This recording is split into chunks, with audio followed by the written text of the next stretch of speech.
Boa tarde, pessoal. Aqui é Emmanuel Chaves, da Sensorless Engenharia, engenheiro de potência e estudos elétricos. Eu vou falar aqui para o setor fotovoltaico, que está crescendo bastante e tem muitas dúvidas, principalmente na proteção 67, que é algo que as concessionárias solicitam. Eu vou desenhar aqui um sistema bem simples, constituído de carga e um sistema de geração. Vocês vão entender o porquê dessa carga que eu coloquei aqui também. Muita gente instala sistemas fotovoltaicos nas indústrias, então tem que levar em consideração essa carga. Aqui eu não vou me preocupar, vou colocar o TC aqui e o TP aqui. Como é sabido, a função 67, que é direcional, ela precisa de sinais de tensão e sinais de corrente. Tudo bem, aqui está a minha barra de acoplamento com a concessionária e logo a montante eu tenho o meu sistema, dito sistema infinito, né, o barra swing, que é o sistema da concessionária, né, EDP, CPFL, Electro, o que seja.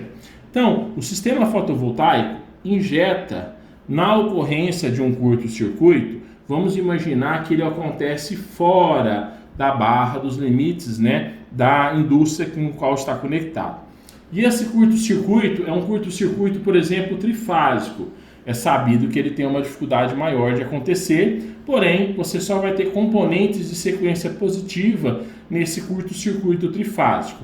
Então, o inversor vai alimentar, vai passar pela não polaridade do TC, nós teríamos aproximadamente isso aqui, ó, a corrente de sequência positiva, de uma alta magnitude, é claro, e essa corrente vai estar atrasada de uma tensão de sequência positiva por um ângulo alfa. Alguns relés têm, na sua lógica de processamento, eles calculam a direcionalidade através das impedâncias, né, de sequência positiva. Então, se eu fazer uma circunferência aqui para vocês, né? Não ficou muito bom o desenho, mas tudo bem. Eu tenho aqui a minha impedância de sequência positiva Z1. Quem que é Z1? É V1 sobre I1. Se eu considerar V1 no módulo 0, essa barra aqui, eu vou ter um ângulo alfa, que é o ângulo da tensão da corrente, desculpa. Então, o meu Z vai ser alguma coisa X, que é a divisão de V1 sobre 1, fazor de menos alfa. Certo, pessoal? Então, esse seria o meu ângulo aqui, por exemplo. Então, eu traço um semiciclo aqui, um ângulo de divisão, né, uma divisória entre um semiciclo e outro, e eu falo para o relé, nessa área eu quero que atue operação, por exemplo, ou não operação, e a mesma coisa eu faço o inverso. Mas eu não quero me importar com essa situação mais básica. Eu quero chamar a atenção aqui de que quando acontece e um relé ele olha por impedância, uma falta atrás, o ângulo dele de operação, quando ela é declarada atrás, o ângulo de operação dele vai ser um ângulo, né, tal que V1 sobre I1 me dê um valor o quê? Negativo. Coloquei meio positivo que é negativo. Então tem uma falta atrás da concessionária. Se a falta ocorre na frente, né, nesse ponto aqui, no sentido da polaridade, eu vou ter um Z1 com ângulo positivo. Porém, eu tenho que levar em consideração que nem sempre eu vou ter faltas trifásicas. Eu posso ter uma falta bifásica nesse ponto aqui, ó. Então, o que começa a aparecer? A chamada componente de sequência negativa, né? Então, eu vou ter um vetor V2 e atrasado desse vetor, eu vou ter uma corrente I2 nesse ponto aqui por um ângulo alfa. Quando eu faço Z2 é V2 sobre I2, eu vou ter que, como ele é negativo, vai ficar, se eu colocar o V2 na referência, vai ficar Z2 é igual a V2 fazor 0, por exemplo, sobre I2 de um alfa negativo. Como esse alfa fica negativo, eu vou ter que a impedância de sequência negativa vai ser um valor de um ângulo positivo.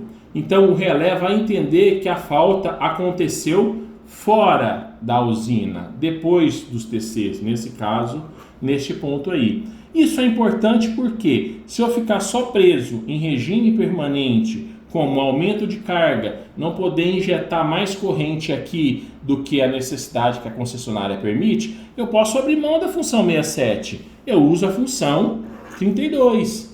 Eu tenho uma melhor quantificação desses dados. Agora, se eu estou preocupado com curtos circuitos acionados por um elemento fotovoltaico inversor, eu utilizo a proteção 67. Então isso é de extrema importância, eu avaliar os vetores de sequência positiva e os vetores de sequência negativa. Se eu não tiver um estudo, um software que calcule a corrente de sequência negativa, eu calculo ela, o I2. Quem que é o I2? É 1/3, abro parêntese, de IA, e aqui tem o vetor, né? Então ele tem um módulo e um ângulo, mais um A2 e B, né?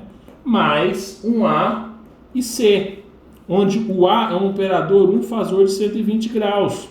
Então eu consigo definir qual que é a minha corrente 2. Eu tenho a tensão V2, também eu faço por cálculo de componentes simétricas, V2 sobre 2, eu acho Z2. Se der um ângulo positivo, eu sei que a falta foi declarada atrás da barra do meu sistema, da minha usina ou da minha indústria. Se der um Z2 negativo, ela foi declarada acima.